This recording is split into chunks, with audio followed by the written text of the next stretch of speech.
Enye yezinkinga ezingathi sina ukuphathwa kwesibindi iziguli ezinokwehluleka kwesibindi.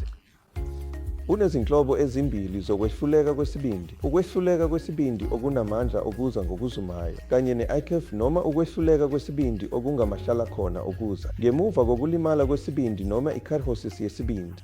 Lezi ziguli zigula kakhulu. Umzimba wonke uthinteka ngenxa yokuhluleka kwesibindi. Iningi labo lidinga ukuphathwa kwe-itho isikhathi eside e-Apollo. Sinosizo olukhulu lwezinye izazi ukusisiza ekuphathweni kwalokhu.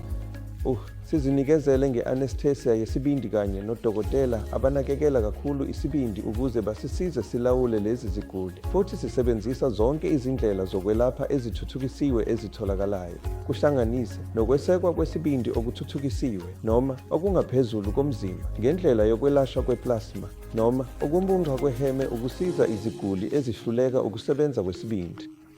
Lokhu futhi ngezinye izikhathi kwaziwa ngokuthi i-dialysis yesibindi, nakuba kungeyona i-dialysis eqiniile. Abanye babo sibaholela ekutshalweni kwesibindi, okuzogcina kusindisa isiguli.